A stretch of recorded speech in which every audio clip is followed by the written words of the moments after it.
dengan target yang paling tinggi yang sesuai dengan target Tuhan sendiri, kehendak Tuhan sendiri, yaitu menjadi mempelai Kristus. Ya, target kita benar-benar target tertinggi. Jadi supaya kita tidak menjadi orang Kristen yang biasa-biasa atau Kristen kebanyakan.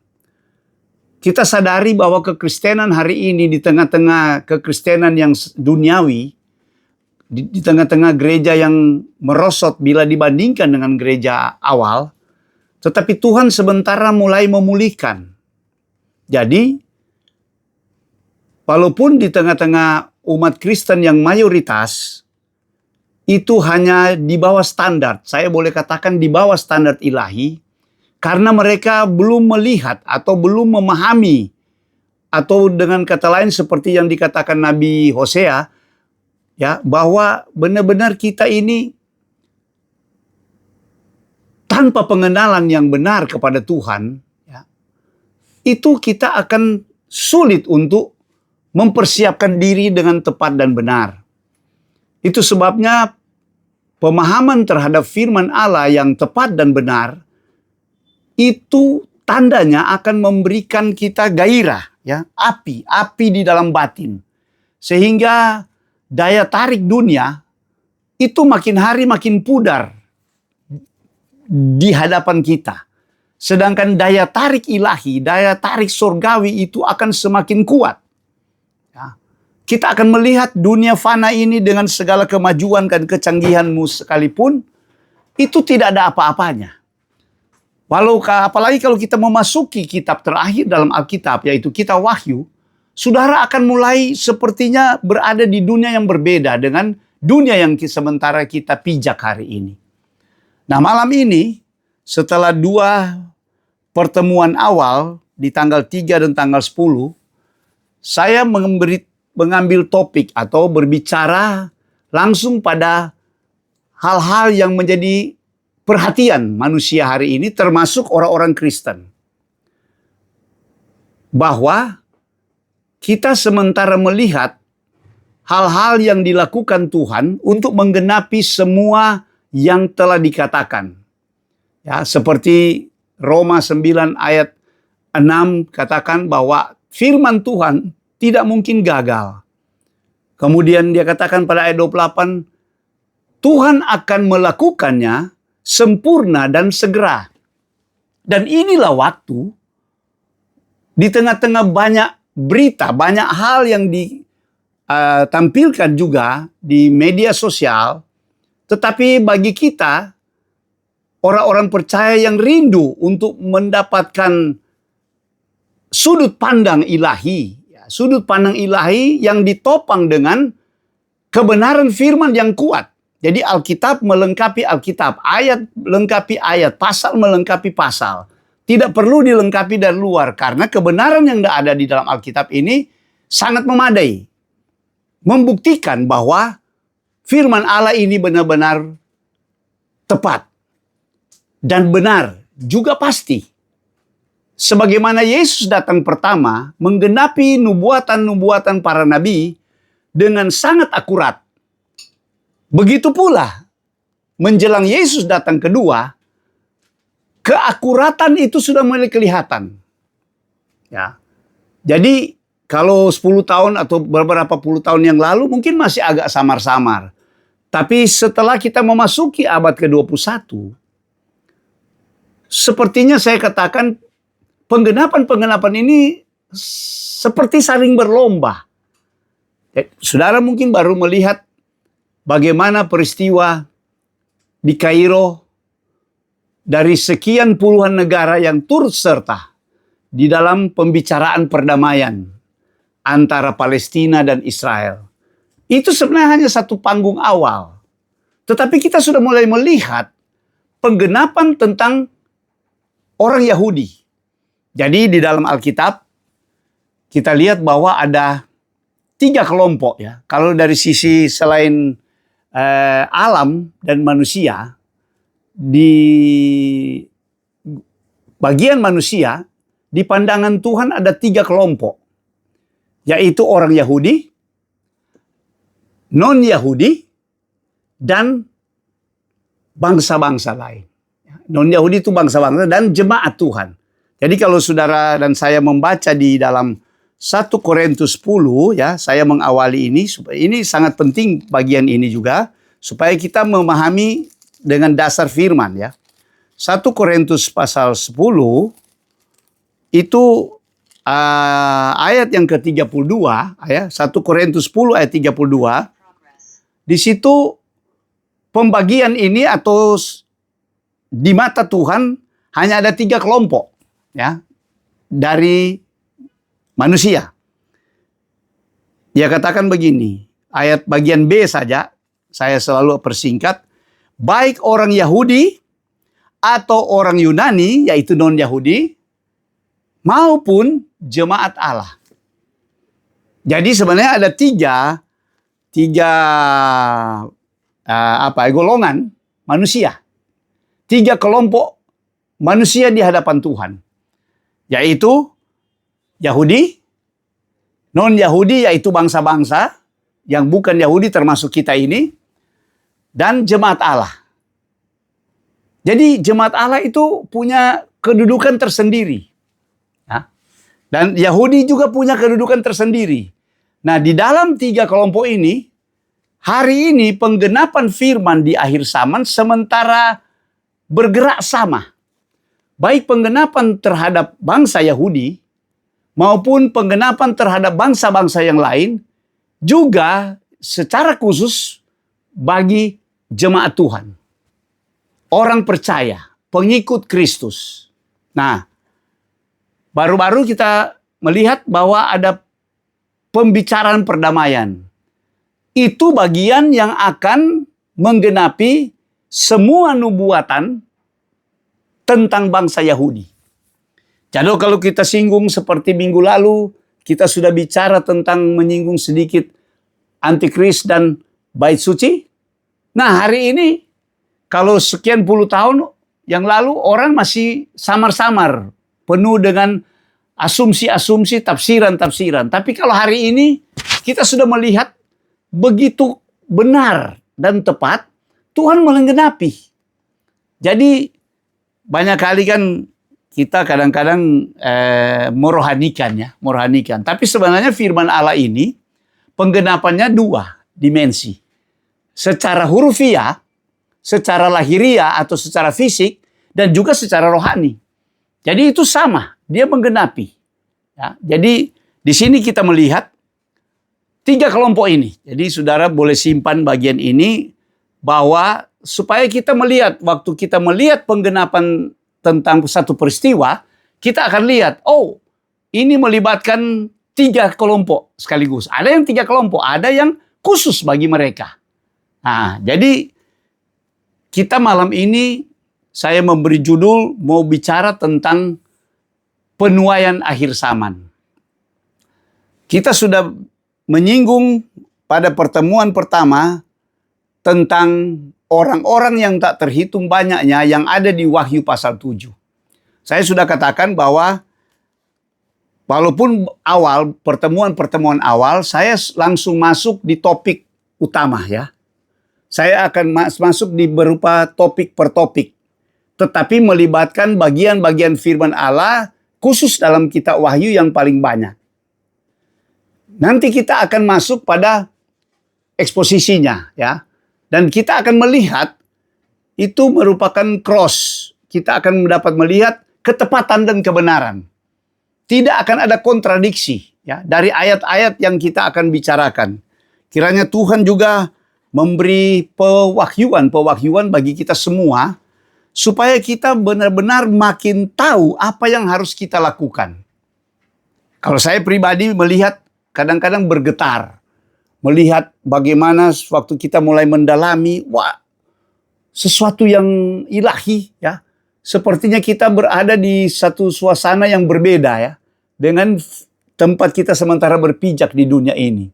Itu sebabnya banyak kali saya katakan, sekarang ini tidak ada agenda lain. Ya. Saya katakan kepada keluarga saya, kalau saya tidak ada agenda lain, selain fokus dan benar-benar serius untuk mempersiapkan diri supaya kita bisa ada di dalam pengangkatan ya, itu topik yang paling populer dari berbagai pembicaraan di media sosial dengan berbagai versi. Tetapi kita sementara bicara apa yang dikatakan firman Allah dan dapat dibuktikan, ya, ketepatannya. Jadi kenapa saya katakan agenda atau peristiwa, jadwal peristiwa yang ada di depan kita hari ini, kita sementara menunggu untuk memasuki atau untuk datangnya masa kesukaran besar. Hari ini kita sementara berada di masa sukar dan hari-hari yang jahat. Hari-hari inilah. Sebelum kita berhadapan dengan masa sukar besar atau masa kesusahan besar. Yang sebentar akan muncul si manusia durhaka. Tetapi Alkitab di dalam kebenarannya menjamin ada satu kelompok daripada miliknya Tuhan sendiri itu akan disingkirkan atau diangkat, dipindahkan sebelum dilindungi sebelum masa kesusahan besar. Walaupun mayoritas dari orang percaya akan terangkat pada waktu sesudah kesusahan besar. Ya, jadi kemarin kan saya memberi ini di dalam bagian ini, ya, mungkin masih ada di sini, saya tarik ya. Jadi benar-benar di ujung ya, di ujung. Jadi sudah di ujung sini akan diakhiri ya, akan diakhiri 3,5 tahun itu. Jadi sebenarnya kalau perjalanan waktu kita sebenarnya makin hari makin akan menuju kepada akhir waktu ya, akhir waktu yang akan menutupi zaman anugerah, ya. Zaman anugerah, zaman gereja, zaman Roh Kudus. Nah, di sini kita melihat apa yang memberikan keyakinan, yaitu tanda-tanda, ya. Tanda-tanda. Karena tanda-tanda inilah yang mendukung bahwa penggenapan-penggenapan itu sedang terjadi. Nah, dalam share yang saya berikan di dalam grup pendalaman ini, saya ada satu gambar yang saya tulis di situ, tuaian akhir ya. Di situ kita malam ini akan fokus pada bagian ini, yaitu pada Wahyu pasal 14 ya. Pada Wahyu pasal 14 5 ayat pertama yang sudah pernah dibacakan ya, Pak Pendeta Hendra sempat membaca yang lalu waktu kita memberi perbandingan. Dan waktu kita berada di Wahyu pasal 7, kita memberi perbandingan dengan Wahyu 14 di ayat 1-2. Ya. Waktu itu kita menyinggung Wahyu pasal 7, yaitu orang-orang yang tak terhitung banyaknya yang melalui kesusahan besar. Ya, yang masuk dan melalui masa kesusahan besar. Mereka pasti adalah orang-orang yang percaya. Tetapi kenapa mereka harus memasuki atau melalui? Karena itulah masa pematangan. Ya, masa pematangan. Sedangkan kalau saudara melihat di dalam Wahyu 7, ya Wahyu 7, itu ayat 1-8 ada juga di situ orang-orang yang dimeteraikan dari bangsa Israel. Nah, ini saya memberi perbandingan ya. Di Wahyu 9 itu adalah yang tak terhitung banyak. Yang pada pertemuan pertama dan kedua kita sudah bicara. Nah, Wahyu 7 ayat 1-8 itu bicara tentang orang-orang Yahudi. Ya. Walaupun di situ ada satu jumlah yang sama yang disinggung di situ. Ada 144.000 juga ya. Orang-orang dari bangsa Israel ini yang ada di setiap suku ada 12.000 ya. Jadi 12.000 kali 12 itu adalah 144.000. Tetapi ini Alkitab jelas tulis adalah orang-orang dari kalangan bangsa Yahudi. Jadi kalau ada orang yang merohanikan bagian ini mungkin agak kurang tepat. Karena jelas sekali di sini. Jadi kalau saya mengatakan bahwa walaupun ada ayat yang berkata di Alkitab sering dipakai itu bahwa orang Yahudi asli itu bukan berarti karena dia lahir Yahudi, tetapi dia melakukan sunat rohani. Itu bahasa rohani. Tapi sebenarnya kalau lihat di sini ini hurufiah. Jadi kalau saya mengakui, oh saya ini biasakan di kalangan kita ada dikatakan Israel rohani, Israel rohani. Jadi kalau kita mau pasang kita di sini, saya akan katakan, no, saudara dari suku apa? Kalau saya mengaku saya orang Yahudi, Yahudi rohani ya, saya akan tanya, saya dari suku apa? Ya, sedangkan di sini jelas ada suku-suku. Kenapa mereka merohanikan? Karena pada waktu yang lalu, apalagi pada waktu sebelum tahun 1948, sebelum negara Israel berdiri kembali, ya, sebelum orang-orang Yahudi dari seluruh dunia masuk kembali, ya, pulang kembali ke tanah mereka, di sini jelaskan ada suku-suku.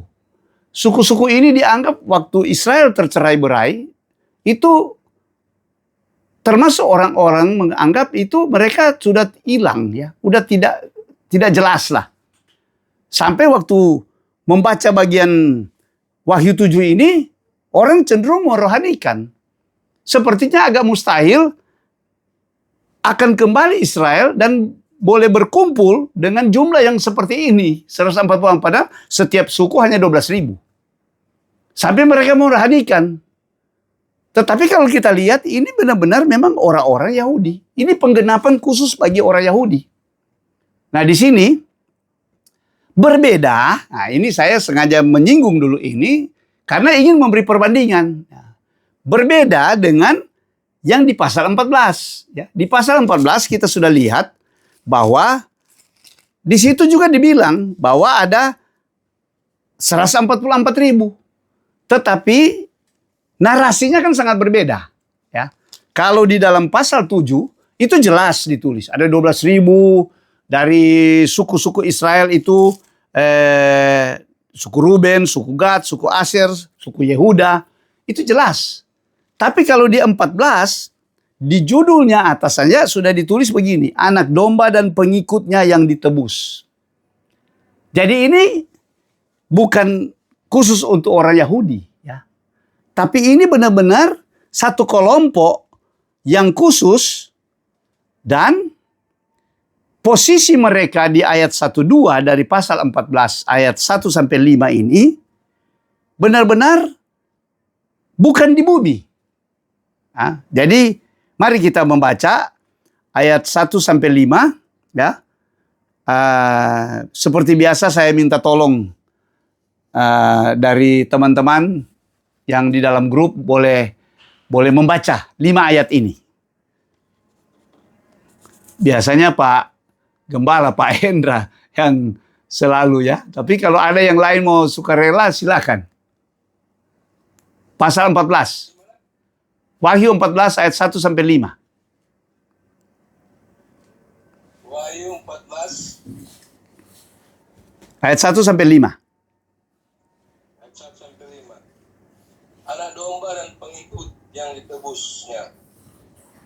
Ayat 1. Dan aku melihat sesungguhnya anak domba berdiri di bukit Sion, dan bersama-sama dengan dia 144.000 orang, dan dahi mereka tertulis namanya dan nama bapaknya. Ya. Dan aku mendengar suatu suara dari langit bagaikan desau air bah dan bagaikan deru guru yang dahsyat. Dan suara yang kudengar itu seperti bunyi pemain-pemain kecapi yang memetik kecapinya. Mereka menyanyikan suatu nyanyian baru di hadapan takhta Allah. Ya, jelas ini dia bilang apa? Takhta Allah. Jelas ini bukan di bumi, tetapi di depan takhta Allah. Berarti peristiwa ini bukan Sion yang di bumi, tetapi Sion sorgawi. Terus? Dan di depan keempat makhluk dan tua-tua itu, dan tidak seorang pun yang dapat mempelajari nyanyian itu selain daripada 144 makhluk dan selain daripada 144.000 orang yang telah ditebus dari bumi. Ya, yang telah ditebus dari bumi. Ya, jadi benar-benar mereka tadinya di bumi, kelompok ini sekarang berada di takhta Allah. di Bukit Sion Sorgawi. Kalau Ibrani 12 ayat 22 dan 23 itu dibilang.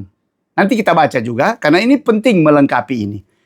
Nah, siapakah mereka? Nah, ayat 4 dan 5. Silakan, Pak. Mereka adalah orang-orang yang tidak mencemarkan dirinya dengan perempuan-perempuan. Bicara tentang kekudusan, ya. Saya mau langsung masuk aja. Spek dari kelompok ini adalah orang-orang yang kudus, ya. Terus? Karena mereka murni, sama seperti perawan. Mereka adalah orang-orang yang mengikuti anak domba itu kemana saja ia pergi. Oh, orang-orang yang setia mengikuti anak domba kemana saja dia pergi. Waktu anak domba ini menderita, mereka rela menderita. Menyangkal diri, mereka rela menyangkal diri. Ini spek orang-orang ini. Terus? Mereka ditebus dari antara manusia sebagai korban-korban sulung. Saudara perhatikan, mereka adalah kelompok tersendiri istimewa yang ditebus, ya, lebih ditebus dari antara manusia, lebih dahulu ditebus bisa dibilang sebagai korban sulung. Namanya korban sulung, ya. Jadi benar-benar buah sulung. Terus? Korban sulung bagi Allah dan bagi anak domba. Ya, hanya untuk pencipta, ya. Hidup mereka betul-betul menyangkal hanya untuk pencipta. Terus? Dan di dalam mulut mereka tidak terdapat dusta, mereka tidak bercela. Ya, dari perkataan mereka pasti menunjukkan isi hati dan batin mereka, ya. Tidak ada celah. Tidak bercacat celah. Inilah orang-orang yang kita boleh katakan memiliki spek sebagai orang-orang yang mencapai standar ilahi, ya. Dan kalau saya boleh katakan seperti tema utama kita tentang menjadi mempelai Kristus.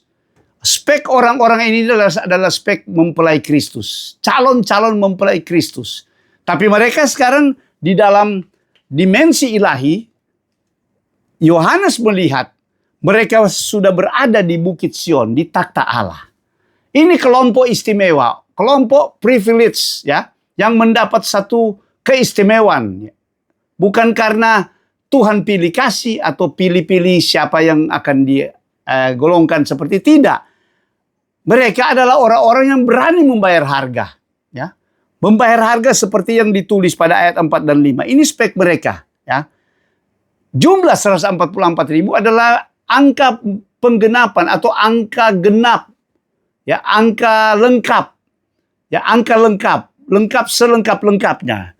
Itu sama dengan kalau saudara membaca ukuran Yerusalem baru, ya, kalau di dalam ayat Wahyu pasal 21, waktu Yohanes melihat Yerusalem baru, dia katakan kota itu, yang turun itu seperti pengantin, seperti mempelai. Itu kota itu, ukurannya juga itu, jumlahnya 12 kali 12, jadi 12.000, jadi 144.000. Sama, itu merupakan simbol bahwa itu adalah golongan yang kita sebut mempelai. Ya. Jadi mereka sudah berada di Bukit Sion. Kapan itu terjadi? Nah, kalau saudara lihat, saya akan teruskan di Wahyu 14 ini. Jadi kita akan melihat, walaupun mungkin kita tidak bisa masuk lebih banyak rinciannya karena waktu kita terbatas. Tapi mungkin di pertemuan-pertemuan ke depan masih akan pasti menyinggung bagian-bagian ini. Kalau saudara melihat Wahyu 14, di situ ada 3 bagian. Setelah 5 ayat pertama, kemudian mulai ayat 6, ada 3 malaikat yang memberitakan tentang penghakiman. Jadi suasana berubah. Ya. Sampai ayat yang ke-13. Jadi 6 sampai 13 itu saudara akan lihat di situ suasananya berbeda. Karena suasana kesusahan besar sudah muncul. Jadi rupanya, kalau saudara perhatikan, saya misalnya contoh kutip aja yang bagian yang ke-9, ayat 9 ya, ayat 9 misalnya. Dan seorang malaikat lain, malaikat ketiga, menyusul mereka. Jikalau seorang menyembah binatang dan patungnya, nah sudah menyinggung tentang antikris, si oknum antikris di sini. Jadi dengan kata lain, bagian ayat 6 dan 13 itu bagian periode masa kesusahan besar atau 3,5 tahun. Sedangkan 144.000 di 5 ayat pertama itu muncul sebelum memasuki masa kesusahan besar, mereka sudah ada di takhta Allah. Mereka sudah ada di Bukit Sion, ya. Jadi nadanya sama. Saya katakan tadi kalau kita membaca Ibrani pasal 12, ya. Ibrani pasal 12. Ibrani pasal 12 ayat 22 dan 23. Mungkin Bruno boleh baca? 12, 23. 12, 22, 23. Ibrani ya. Ibrani 12 ayat 23. 22 dan 23. Tetapi kamu sudah datang ke Bukit Sion, Nah, Bukit Sion yang disinggung tadi. Bukit Sion inilah. Terus? ke kota Allah yang hidup, Jadi bukan yang di Yerusalem, bukan di bumi ya. Terus? Yerusalem surgawi, Ya. dan kepada beribu-ribu malaikat, suatu kumpulan yang meriah, 23. dan kepada jemaat anak-anak surga Jemaat anak-anak sulung. Terus? yang namanya terdaftar di surga, dan kepada Allah yang menghakimi semua orang, dan kepada roh-roh orang-orang benar yang telah menjadi sempurna. Amin. Jelas sekali ini di sini ya. Bahwa mereka adalah roh orang-orang benar yang telah menjadi sempurna. Jadi mereka yang ada di 5 ayat dari pasal 14 pertama ini, itu adalah orang-orang yang sempurna, memenuhi standar ilahi sehingga mereka layak berada di Bukit Sion surgawi, yaitu sorga, bahkan di takhta Allah. Di hadapan takhta Allah. Jadi mereka benar-benar golongan atau kelompok pertama sebagai yang disebut buah sulung. Mari, setelah memasuki 3,5 tahun, kita tahu kan bahwa di akhir dari 3,5 tahun itu saat Yesus datang kedua kali, ya kita sudah minggu lalu menyinggung itu bahwa 1 Tesalonika 4 dan 1 Korintus 15 mendukung bahwa sebagian besar orang-orang yang mati syahid yang kita lihat di Wahyu pasal 7 ayat 9 itu yang pertama kita singgung di pertemuan pertama, itu mereka kelompok yang mati bangkit. Ketemu dengan mereka yang masih tinggal tetapi masih melewati masa kesusahan besar. Ya, jadi di situ ada kelompok yang diubahkan, yang tidak merasa kubur, ya, tetapi mereka diangkat sewaktu akhir dari kesusahan besar. Jadi kalau tadi 144.000 ini kelompok yang khusus yang saya boleh katakan ini adalah bagian mempelai, mereka udah duluan. Sebelum masa 3,5 tahun. Jadi di permulaan sebelum Antikris muncul, mereka sudah disingkirkan. Dalam arti dipindahkan. Dipindahkan ke mana? Diangkat ke takhta Tuhan. Itu 2 Tesalonika 2 bilang kan, Antikris itu manusia durhaka itu belum bisa muncul kalau yang menahan mereka belum disingkirkan, belum dibawa, belum diangkat, ya. Harpaso. Jadi masih pakai bahasa yang sama, ya. Jadi di sini kita lihat mereka dulu kelompok ini. Nah, ini yang saya berkali-kali katakan, kalau kita memahami benar, tepat dan benar, ketepatan dan kebenaran Alkitab, kita susah harus bersiap-siap hari-hari ini. Karena kita tidak mau menunggu Yesus datang di atas awan. Yang kita tunggu adalah pengangkatan waktu Yesus datang seperti pencuri. Secara rahasia. Ya. Waktu Yesus datang di atas awan, semua mata memandang. Tetapi ada saat Yesus datang secara rahasia. Itu yang dikatakan seperti pencuri. Itu yang kita tidak tahu kapan.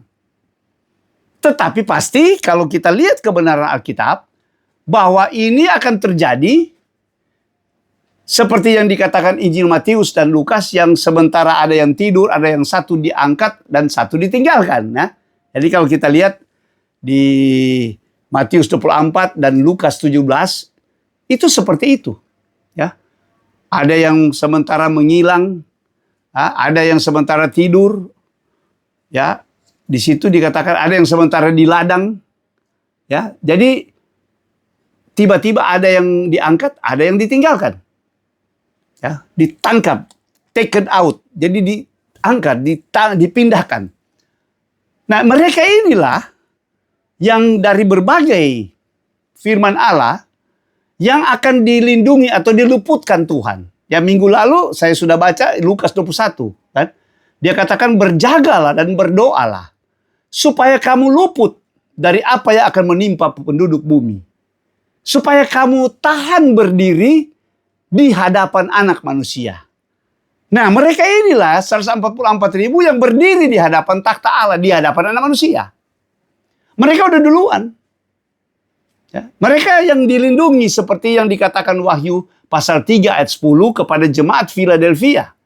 Jemaat yang dianggap sempurna, memenuhi standar ilahi. Janji Tuhan katakan apa? Aku akan melindungi kamu pada hari pencobaannya akan menimpa seluruh bumi.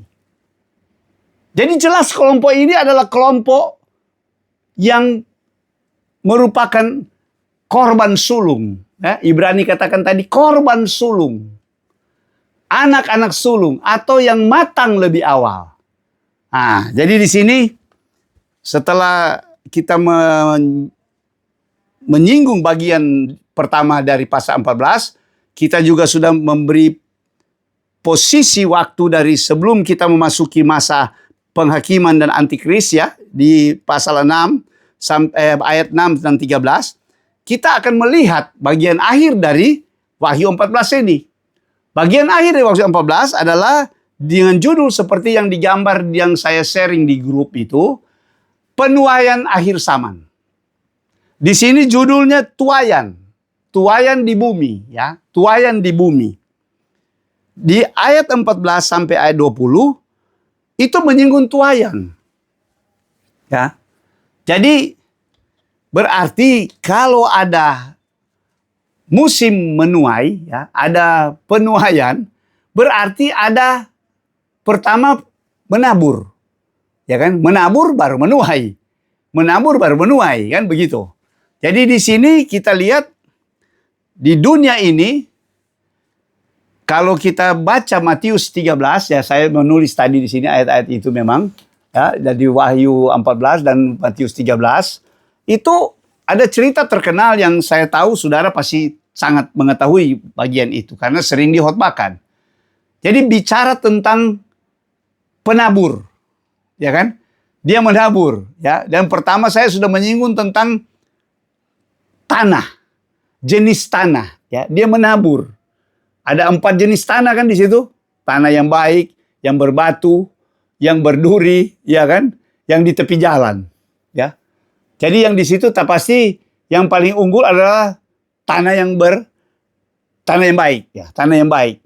Itu paling unggul. Dia bisa berbuah 30, 60 sampai 100 kali.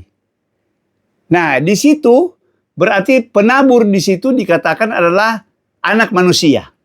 Kalau kita lihat artinya, maknanya diuraikan di dalam bagian itu. Bahkan kalau ayat 38 dia bilang dari Matius 13, ladang adalah dunia. Dan masa menuai itu adalah akhir zaman. Ya. Jadi kalau saudara baca nanti, di tempat saudara itu Matius 13 itu kan bagian yang sudah cukup terkenal. Tetapi bagian-bagian ini yang saya singgung saja. Bahwa dikatakan dunia adalah ladang. Ya. Kemudian benih itu ada benih yang baik. Benih yang baik ditabur oleh Tuhan. Yaitu firman. Ya, firman dirinya. Bahkan diri Tuhan sendiri dia tabur. Ya, biji gandum itu harus mati. Ya, dikatakan. Baru dia akan menjadi banyak. Itu bicara tentang apa? Pribadi Yesus yang mati di salib. Ya, dia mati. Kalau tidak mati tidak mungkin akan jadi.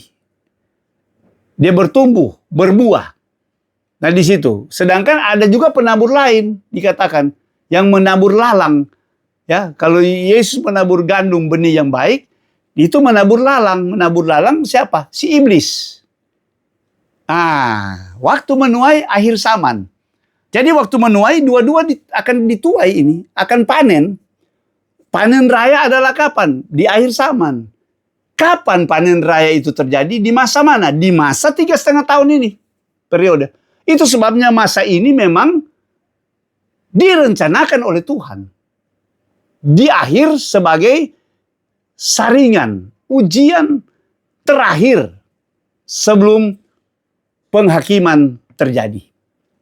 Baik yang jahat maupun yang baik.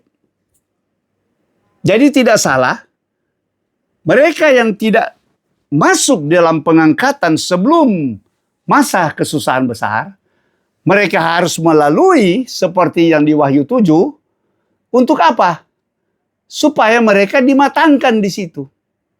Karena mereka belum matang. Nah, ini yang akan kita lihat di Wahyu pasal 14, mulai ayat 14 ya. Mulai 14 sampai ayat 20. Oke? Kita melihat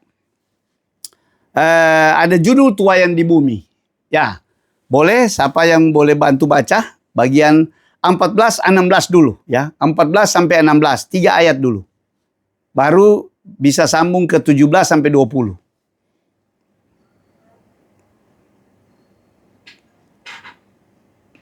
Boleh? Siapa? Pak No atau Pak Hendra boleh? Ya, 14, 15, 16 dulu. Tuayan di bumi. Tuayan di bumi. Wahyu pasal 14 sampai 16. Dan aku melihat sesungguhnya ada suatu awan putih.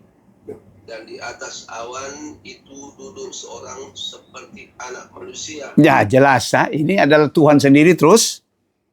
Dengan sebuah mahkota emas dan emas di atas kepalanya.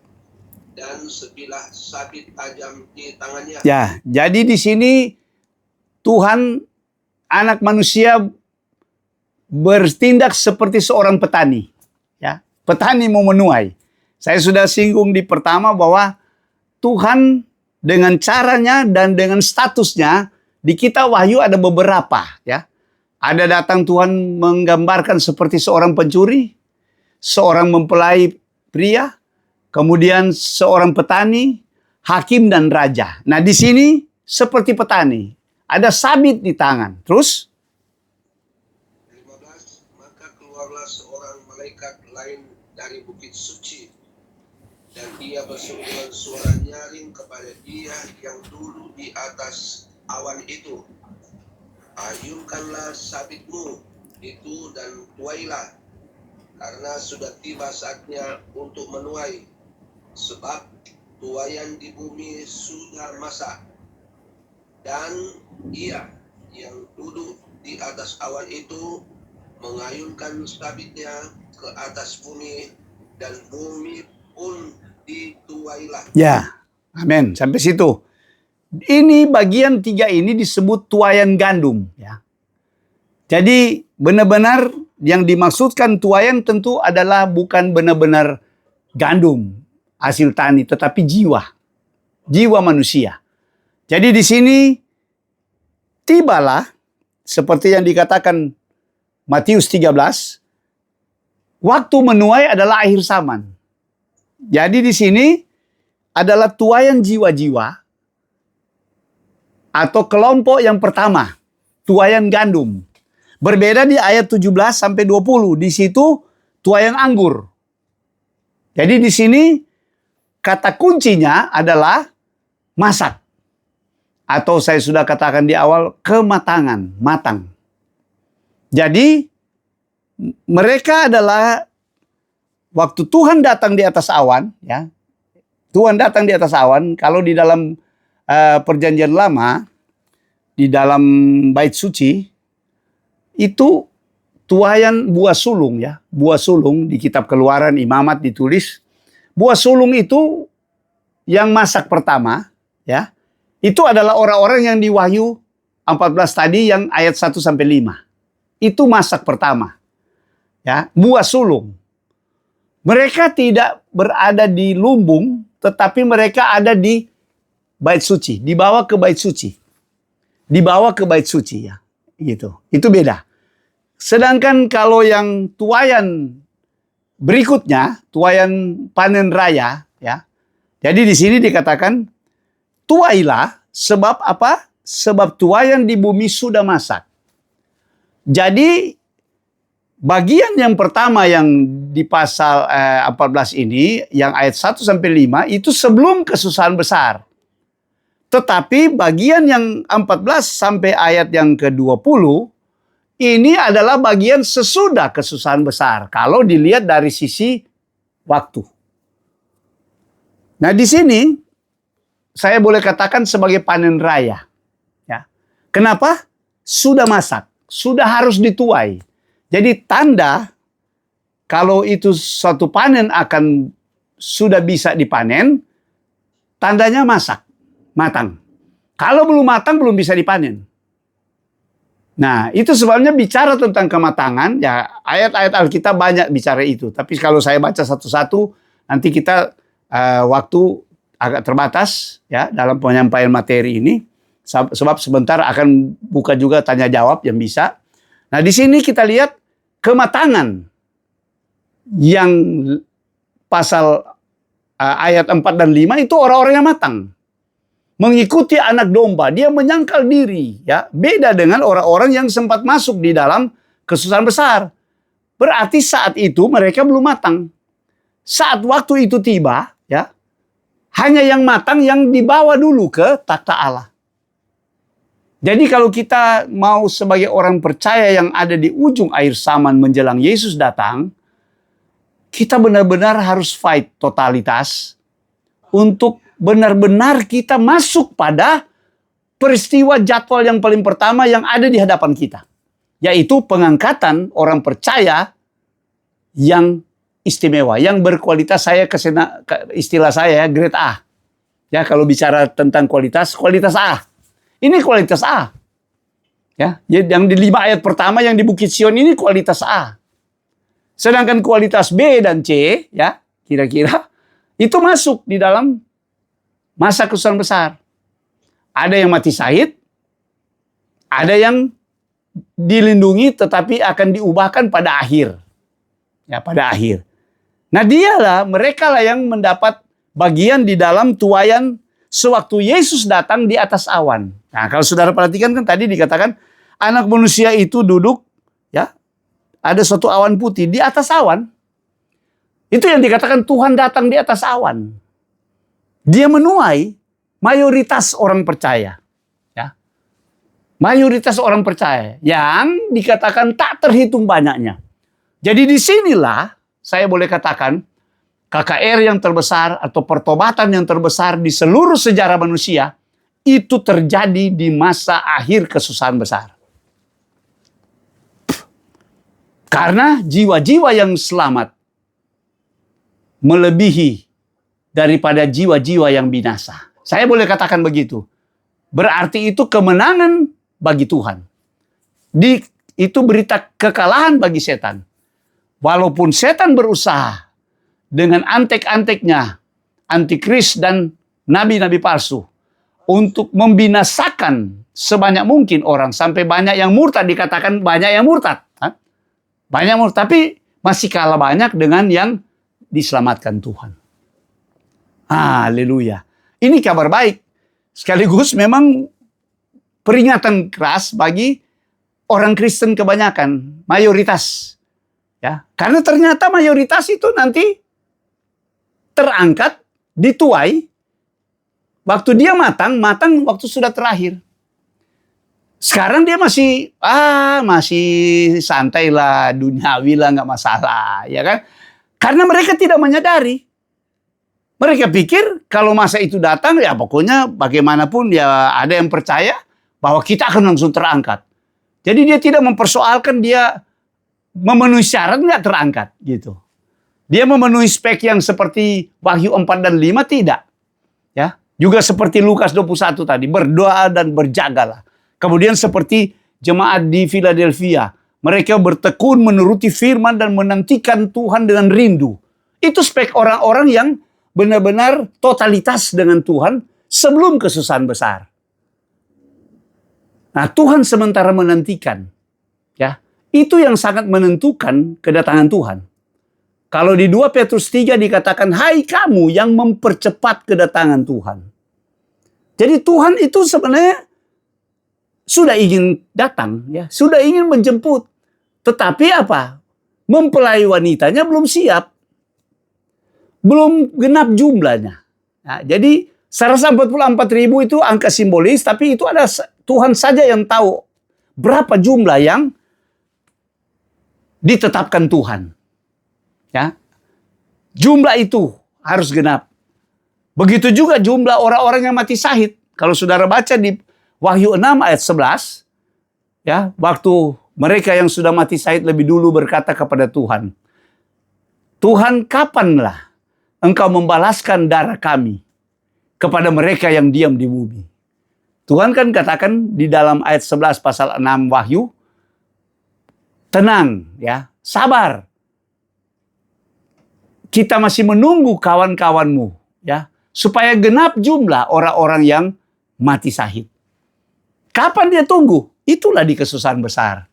Bagaimana banyaknya orang juga yang mati syahid karena nama Tuhan. Ya, Tuhan izinkan itu semua peristiwa untuk apa? Tujuannya untuk apa? Untuk mematangkan orang-orang percaya supaya layak masuk ke dalam sorga. Disitulah yang benar-benar saya boleh katakan bahwa masa 3,5 tahun bukan karena Tuhan jahat. Justru karena kebaikan Tuhan, Tuhan memiliki cara, ya, untuk mematangkan mereka yang pada waktu ada kesempatan hari-hari ini mereka masih belum matang. Nah, harus tunggu, belum bisa panen. Harus tunggu dia matang. Gitu. Jadi ini hal yang kematangan dalam arti kematangan yang positif, ya.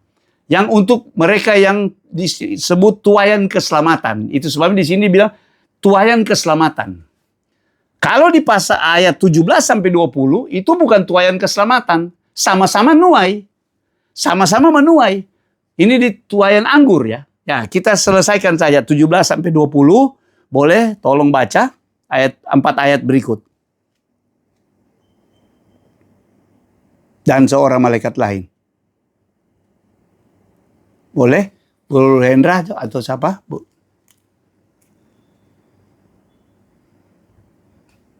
Wahyu 14, 17 sampai 20.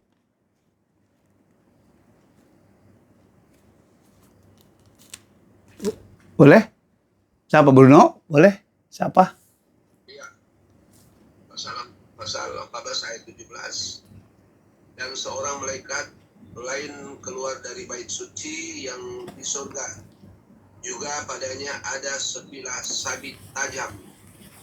Dan seorang malaikat lain datang dari Mesbah. Ia berkuasa atas api dan ia berseru dengan suara nyaring kepada malaikat yang memegang sabit tajam itu, katanya, ayunkanlah sabitmu yang tajam itu dan potonglah buah-buah pohon anggur di bumi, karena buahnya sudah masak. Lalu malaikat itu mengayunkan sabitnya ke atas bumi dan memotong buah pohon anggur di bumi dan melemparkannya ke dalam kilangan besar, yaitu murka Allah. Dan buah-buah anggur itu dikilang di luar kota, dan dari kilangan itu mengalir darah tingginya sampai ke kekang kuda dan jauhnya 200 mil. Ya, saudara melihat kalau membaca bagian ini ngeri kita. Ya, di sini adalah waktu terakhir dan mereka sudah terlambat. Ini disebut tuaian kebinasaan. Kalau tadi di 3 ayat pertama tuaian masal, tuaian keselamatan jiwa-jiwa. Tapi di sini adalah kelompok orang yang mendapatkan tuaian kebinasaan. Ya, di sini kita lihat bagaimana mereka binasa dengan begitu tragis, ya, tragis. Waktu penuaian penghakiman Tuhan. Jadi di sini diibaratkan seperti buah anggur. Jadi bedanya kalau gandum sama anggur, saudara tahu bedanya di mana? Bedanya di mana? Tanda kematangan daripada gandum dan anggur kan beda. Ya, kalau gandum seperti padi lah. Kalau dia matang, dia harus apa? Kering. Ya, kering kan? Kering. Kadar airnya kalau bisa 0. Ya, kalau kadar airnya harus rendah. itu tanda matang. Tapi kalau anggur terbalik. Dia harus benar-benar penuh dengan air. Ya, itu baru tanda kematangan. Air di sini bicara air keduniawian, ya. Bukan air kehidupan, tapi air keduniawian. Ya.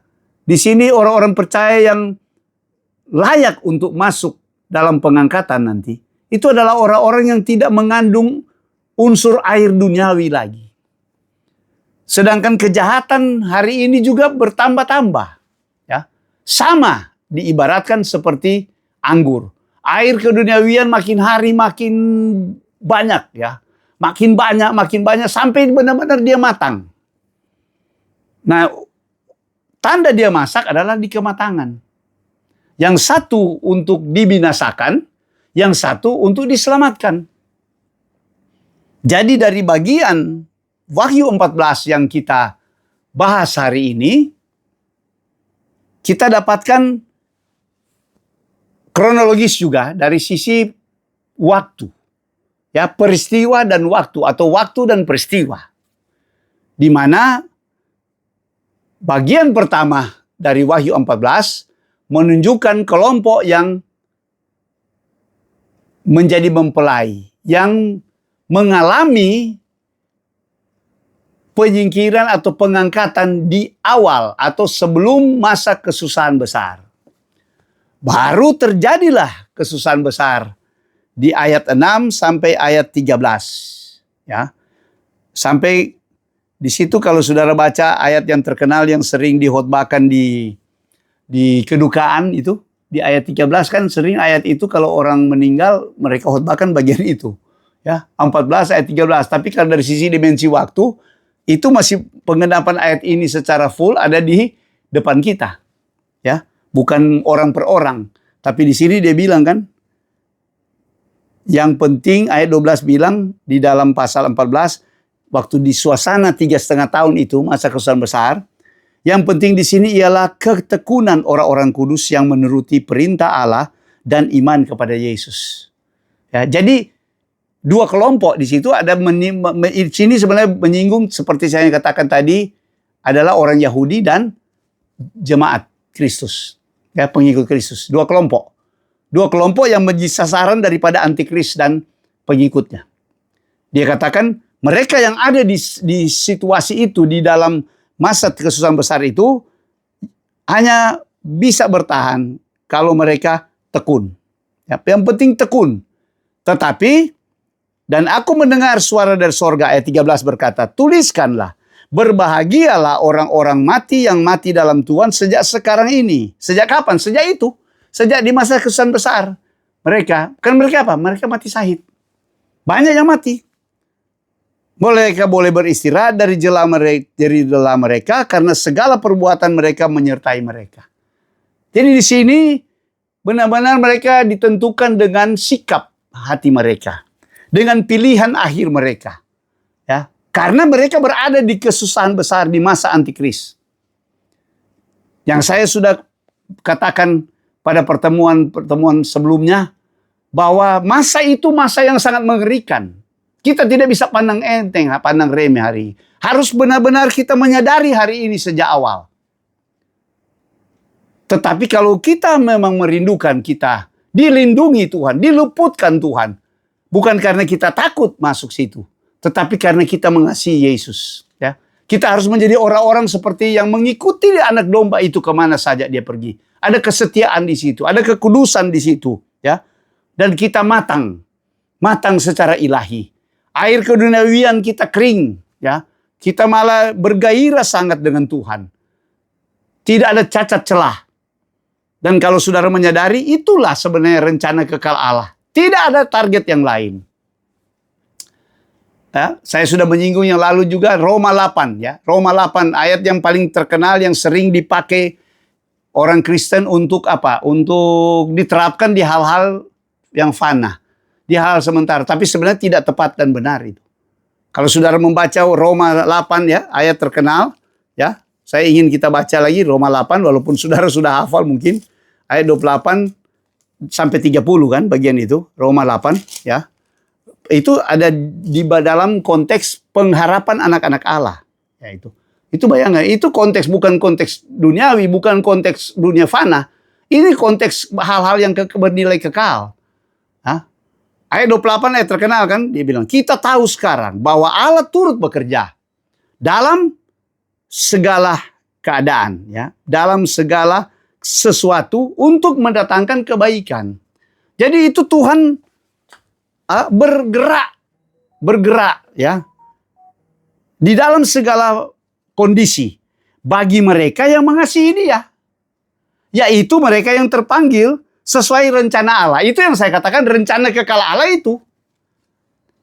Tetapi untuk mendatangkan kebaikan, kebaikan yang apa? Saya sudah katakan, ini bukan dihotbahkan kebaikan kita dapat proyek, dapat rumah, dapat hal-hal yang bukan. Kebaikan apa? Kebaikan itu adalah kebaikan di ayat selanjutnya, 29-30. Itu target ilahi. Sebab semua orang yang dipilihnya dari semula, mereka juga ditentukannya dari semula untuk menjadi serupa dengan gambaran anaknya. Supaya anaknya itu menjadi yang sulung. Nah, saudara perhatikan. Nah, menyinggung yang sulung di sini.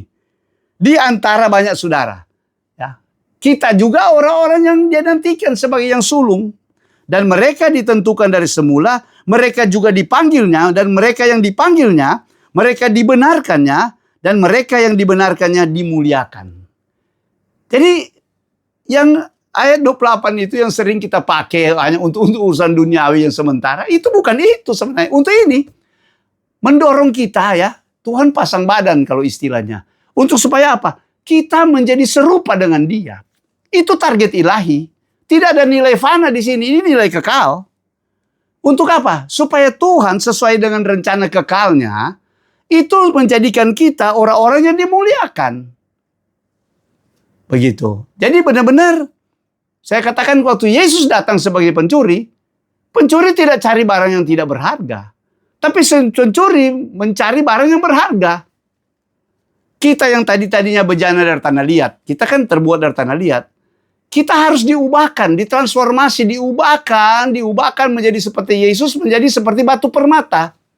Itu yang dicatat 1 Korintus 3, ya. Dasar kita semua Kristus, tetapi kita harus cara membangun diri kita. Cara kita bertumbuh dengan pakai bahan apa? Bahan-bahan yang rumput kering, kayu jerami, atau bahan batu permata, emas dan perak. Ya.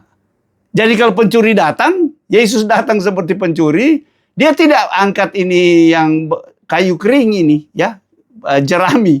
Dia angkat yang batu permata. Begitu juga di sini, ya. Tuhan menjadikan kita serupa, ya. Harus serupa. Orang-orang yang terangkat di Wahyu pasal 14 itu pasti serupa. Memiliki gen sama, memiliki DNA yang sama dengan Kristus. Mungkin satu contoh saya beri gambaran. Kalau untuk mencari sesuatu yang sama, ya, yang sama, memiliki kandungan yang sama, misalnya besi, ya, ada kandungan yang mengandung besi. Kita cukup pakai apa, saudara? Magnet. Ya, jadi Kristus itu seperti magnet, ya. Tanpa banyak bicara, kalau kita dekati kepada benda-benda yang campuran lah begitu, itu pasti yang kandungan sama dengan magnet ini dari besi, dari logam, dia akan nempel di magnet. Tapi kalau dia kayu, jerami, tidak mungkin dia akan nempel. Ya, jadi benar-benar DNA yang sama. Yang bisa, itu sebabnya Wahyu 14 itu dikatakan orang-orang itu adalah benar-benar orang-orang yang mengikuti anak domba. Serupa, ya. Jadi Yesus di dalam penderitaannya, dalam apa semua, mereka mengikuti. Setia. Ya. Di situ benar-benar memiliki DNA yang sama. Orang-orang inilah yang layak diangkat Tuhan, diluputkan Tuhan, dihindarkan Tuhan dari kesusahan besar. Ini milik pusakanya, ini milik pribadi. Jadi dia memiliki mereka memiliki dia. Kita rindu. Ya, kalau bisa kita kelompok. Ya, walaupun kita baru awal, tapi ini masa dan waktu yang tepat untuk kita benar-benar menjadi kelompok orang ini. Kita tidak persoalkan segala hiruk pikuk di dalam urusan keagamaan dan sebagainya, program agenda-agenda manusiawi. Mari kita fokus, ya. Kita fokus kepada kekasih calon mempelai pria, laki-laki adalah Yesus. Kita sebagai calon mempelai wanita, kita mau supaya kita memenuhi spek, memenuhi standar ilahi, supaya kita boleh diangkat oleh Tuhan pada waktu sebelum kesusahan besar.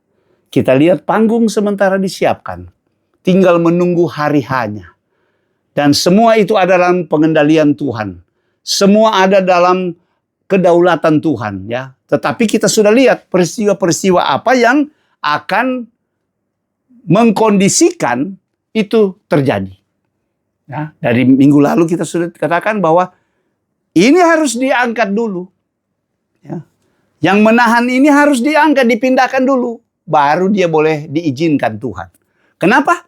Karena itu barang yang paling berharga bagi Tuhan. Iya kan? Saya sudah katakan sampai tanya ke Pak Endra. Kira-kira barang paling berharga apa Pak Endra? Istri. Ya. Pak Gembara Endra bilang istri. Ses. Ya. Begitu Tuhan. Hari ini kita adalah tunangan. Ya. Rasul Paulus bilang aku telah mempertunangkan kamu dengan seorang laki-laki yaitu Kristus. Ya. Dan dia pasti akan menjaga kekasihnya. Ya. Sampai kepada hari H pernikahan anak domba dengan mempelai yaitu gereja Tuhan, atau dengan kata lain kelompok ya yang memenuhi standar menjadi mempelai Kristus. Ya. Saya sudah singgung bahwa yang jadi mempelai dan yang diundang itu kelompok yang berbeda. Ya, kelompok yang berbeda. Jadi kalau orang-orang di dalam Wahyu, kalau kita terapkan di dalam Wahyu 14 ini, di ayat 4 dan 5, mereka adalah mempelai Kristus. Mereka sudah duluan diangkat. Ya, terjadi pernikahan di angkasa, ya.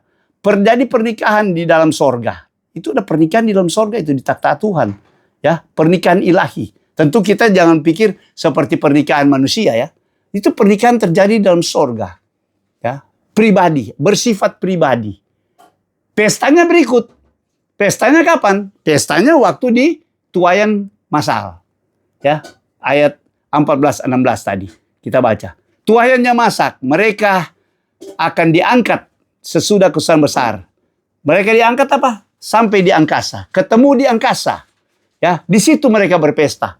Itu ada sampai istilah pesta di udara. Itu pesta apa? Pesta daripada pernikahan. Jadi perjamuannya dilakukan.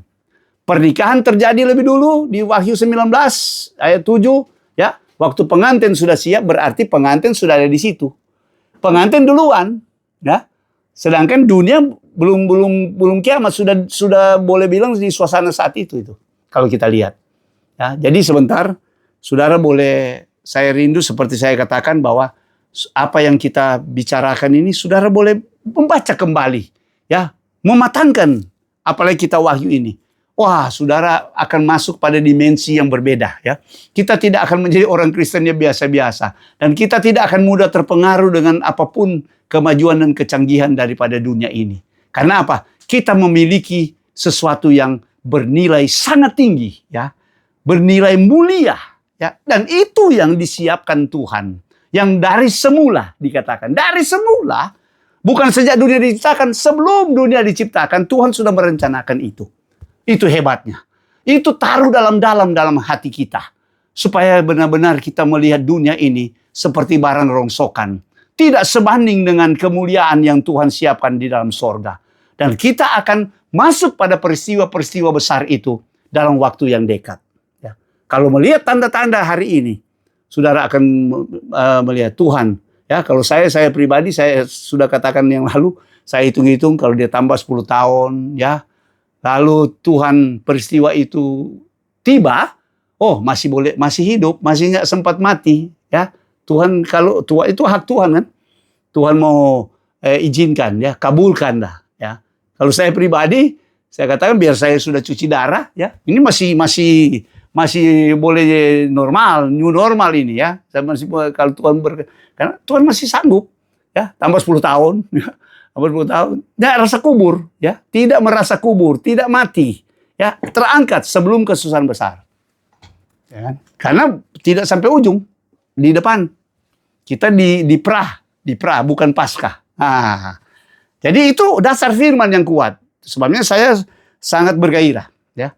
Jadi kalau lihat penggenapan komponen-komponen yang lain dari firman, misalnya saya katakan tadi kepada orang Yahudi, ya kita lihat, semakin. Karena saya berkali-kali katakan, itu penggenapan akan berbarengan.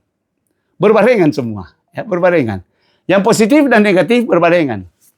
Ya, tuaian air zaman tadi kan, tuaian air berbarengan itu. Yang gandum dan yang anggur. Jadi penghakiman jalan.